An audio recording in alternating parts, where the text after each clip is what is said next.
வணக்கம். இந்த பூமியில லட்சக்கணக்கான பலவிதமான விலங்குகள் இருக்கு இல்லையா? இதெல்லாம் விஞ்ஞானிகள் எப்படி கொஞ்சம் கூட குழப்பம் இல்லாம கரெக்டா வகைப்படுத்துறாங்கன்னு நீங்க எப்பதாவது யோசிச்சிருக்கீங்களா? உயிரினங்களோட அந்த கட்டமைப்பு ரகசியங்களை நாம சேர்ந்து உடைக்க போற இந்த சுவாரஸ்யமான விளக்குரைக்கு உங்களை வரவேற்கிறேன். சரி, விலங்கு உலகத்தோட அந்த பிரம்மாண்டமான பரிணாம பயணத்தை இப்போ நாம ஆரம்பிக்கலாமா? இன்னைக்கு நம்ம பயணம் உயிரியல் வகைப்பாட்டோட அடிப்படை விதிகளில தொடங்கி அப்படியே பரிணாம ஏணில மேல ஏறி ரொம்ப சிக்கலான கட்டமைப்புகளை கொண்ட விலங்குகள் வரைக்கும் இந்த விதிகள் எப்படி செய்யப்படுதுன்னு பார்க்க போறோம். முதல்ல விலங்கு உலகத்தை வகைப்படுத்துறது அப்படிங்கிற இந்த மாபெரும் புதிரோட அளவை நம்ம கொஞ்சம் புரிஞ்சுக்கணும். சொல்லப்போனா இந்த உயிரியல் வகைப்பாடு தாங்க பூமியிலேயே நடக்கிற மிகப்பெரிய துப்பறியும் கதை. இதுவரைக்கும் 1 மில்லியனுக்கும் அதிகமான விலங்கு இனங்களை விஞ்ஞானிகள் கண்டுபிடிச்சிருக்காங்க.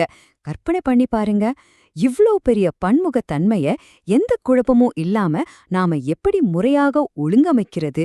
அப்படியே ஒரு நிமிஷம் யோசிச்சா இது உண்மையிலேயே மலைக்க வைக்கிற ஒரு விஷயமா இருக்குல்ல. ஆனா இந்த புதிரை தீர்க்க நமக்கு ஒரு உயிரியல் கருவி தொகுப்பு, அதாவது ஒரு டூல்கிட் தேவை. விலங்குகளை ஒன்னா சேர்த்து வகைப்படுத்த விஞ்ஞானிகள் பயன்படுத்தும் அந்த அடிப்படை விதிகள் என்ன, அவற்றோட பொதுவான பண்புகள் என்ன அப்படிங்கறத நாம முதல்ல தெரிஞ்சுக்கணும். நம்ம டூல்கிட்ல இருக்கிற முதல் கருவி உயிரினங்களோட கட்டமைப்பை கவனிக்கிறது தாங்க.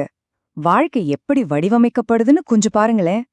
தனித்தனியா இருக்கிற ஒற்றை செல்கள்ல ஆரம்பிச்சு அதுக்கப்புறம் அவ திசுக்களா மாறி உறுப்புகளா இணைஞ்சு கடைசியா முழுமையா செயல்படுற உறுப்பு மண்டலங்கள் வரைக்கும் இந்த கட்டமைப்பு எப்படி படிப்படியா வளருதுங்கிறது தான் நம்ம முதல் அடிப்படை விதி. அடுத்ததா விலங்குகளோட கட்டமைப்பு வடிவமைப்பு பத்தி பாப்போம். ஒரு விலங்க ஒரு பீட்சாவை வெட்டுற மாதிரி எந்த கோணத்துல வெட்டினாலும் 2 சமமான பாதிகளா பிரிக்க முடிஞ்சா அது ஆரச் சமச்சீர் அமைப்பு. ஆனா பூச்சிகள் இல்லனா நம்ம மனிதர்களை போல மையத்துல ஒரே ஒரு கோட்டுல மட்டும்தான் சமமா பிரிக்க முடியும்னா அதுக்கு பேரு இருபக்கச் சமச்சீர் அமைப்பு. சரி, அடுத்த விஷயத்துக்கு வருவோம். கருவளர்ச்சி. சில விலங்குகளுக்கு வெறும் 2 அடுக்குகள் தான் இருக்கும். ஆனா பரிணாம வளர்ச்சியில ஒரு மிகப்பெரிய திருப்பு முனையா அமைஞ்சது எது தெரியுமா? அந்த 3ஆவதா வந்த நடுவடுக்கு தாங்க. நம்ம உடம்புல இருக்கிற மாதிரியான சிக்கலான உறுப்புகள் உருவாகணும்னா இந்த 3ஆவது அடுக்கு ரொம்ப ரொம்ப முக்கியம். நம்ம கருவித் தொகுப்புல இருக்கிற கடைசி, அதே சமயம் ரொம்ப முக்கியமான ஒரு அறிவியல் வார்த்தை என்னன்னா உடற்குழி, அதாவது ஆங்கிலத்துல கோலோம் அப்படின்னு சொல்வாங்க. இத ரொம்ப சுருக்கமா சொல்லணும்னா விலங்குகளோட உடம்புக்குள்ள அந்த சிக்கலான உள் உறுப்புகள் பாதுகாப்பா வளரவும் செயல்படவும் இயற்கையாவே அமைஞ்ச ஒரு வெற்றிடம் அல்லது குஷன் மாதிரியான அமைப்புன்னு வச்சுக்கோங்களேன். சூப்பர்! இப்போ வகைப்படுத்துறதுக்கான எல்லா விதிகளும் அடங்கிய அந்த கருவி தொகுப்பு நம்ம கையில வந்துருச்சு.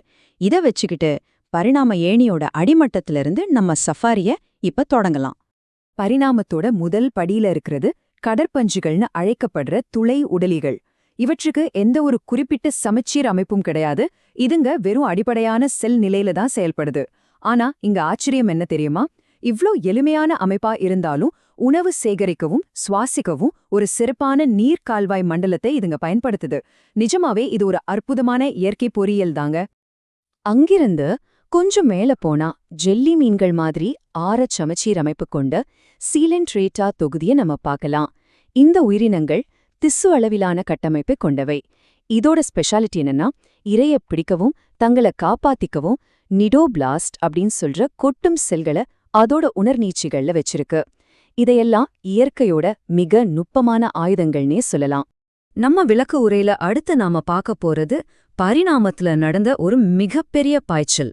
விலங்கு உலகத்துல முதல் முறையா இருபக்க சமச்சீர் அமைப்பும் உடல் குழிகளும் எப்படி உருவாச்சு அப்படிங்கறத புழுக்களோட பரிணாம வளர்ச்சியில நாம இப்ப பார்க்க போறோம். தட்டைப்புழுக்கள் பரிணாமத்துல ரொம்பவே ஒரு முக்கியமான கட்டம். ஏன்னா இருபக்க சமச்சீரமைப்பையும் உறுப்பளவிலான கட்டமைப்பையும் நாம முதல்ல இங்கதான் பாக்குறோம். இருந்தாலும் இத ஏசீலோமேட்டுகள் அப்படின்னு தான் சொல்வாங்க. அதாவது நாம முன்னாடி பார்த்தோம் இல்லையா, ஒரு குஷன் மாதிரியான அமைப்பு, அந்த உண்மையான உடற்குழி இவற்றுக்கு இன்னும் உருவாகல. ஆனா அதுவே உருளைப்புழுக்கள்ல இருந்து மண்புழுக்கள் மாதிரியான வளையத்தசை புழுக்களுக்கு நாம போகும்போது பரிணாமத்துல ஒரு பிரம்மாண்டமான மாற்றத்தை பார்க்கலாம். இது உண்மையிலேயே ஒரு சூப்பரான பரிணாம அப்கிரேட். ஏன்னா முறையா ஒரு உண்மையான உடற்குழி, உடலை துண்டுகளா பிரிக்கிற அந்த மெட்டமெரிசம், அப்புறம் ரொம்பவே திறமையான மூடிய இரத்த ஓட்ட மண்டலம்னு இதோட கட்டமைப்பு வேற லெவல்ல மேம்படுத்தப்பட்டிருக்கு. சரி, உங்களை தயார்படுத்திக்கோங்க. ஏன்னா பரிணாம ஏணியில நாம இப்போ எங்க வந்திருக்கோம்னா ஒட்டுமொத்த விலங்கு உலகத்திலேயே அதிக உயிரினங்களை கொண்ட ஒரு மாபெரும் கிளைக்குள் நுழையப் போறோம். பூமியில இதுவரைக்கும் பேரிடப்பட்ட எல்லா விலங்கு இனங்கள்லயும் 2/3 பங்கு உயிரினங்கள் எந்த தொகுதியை சேர்ந்தவைன்னு நினைக்கிறீங்க? அந்த ஒற்றை தொகுதி ஆர்த்ரோபோடா எனப்படும் கணுக்காலிகள் தான். இது உண்மையிலே நம்மள பிரமிக்க வைக்கிற ஒரு தகவல் இல்லையா? இந்த வெட்டுக்கிளிகள்ல இருந்து தேள்கள் வரைக்கும் கணுக்காலிகள் இவ்ளோ பெரிய வெற்றியை அடைய காரணம் என்ன தெரியுமா? ரொம்ப சிம்பிள். எந்த சூழலுக்கும் ஏத்த மாதிரி வளையக்கூடிய அந்த கைட்டின் புறச்சட்டகமும் அதோட தனித்துவமான மூட்டுகளோட சேர்ந்த கால்களுமே தான். இந்த உயிரியல் வடிவமைப்பு தாங்க இத உலகத்தையே ஆள வச்சிருக்கு. அதுக்கு பக்கத்திலேயே இருக்கிறது தான் மெல்லுடலிகள். இது விலங்கு உலகத்தோட 2வது பெரிய தொகுதி. அந்த நத்த மாதிரியான விலங்குகளை கொஞ்சம் நினைச்சு பாருங்களேன். தன்னோட மென்மையான உடலை பாதுகாக்க ஒரு கடினமான கால்சியம் ஓட்டையும், உணவு சாப்பிட்றதுக்காக ராடுலா அப்படின்னு சொல்ற அரை மாதிரியான ஒரு வித்தியாசமான உறுப்பையும் இதுங்க பயன்படுத்துது. இப்போ நம்ம பரிணாம ஏணியோட உச்சியை நெருங்கிட்டோம். இங்கதான் நாம இதுவரைக்கும் கத்துக்கிட்ட விதிகளை எல்லாம் அப்படியே உடைக்கிற சில வித்தியாசமான உயிரினங்களை சந்திக்க போறோம். அத பார்த்துட்டு நாம கத்துக்கிட்ட எல்லாத்தையும் கடைசியா ஒரு முறை சுருக்கமா தொகுத்து பார்ப்போம்.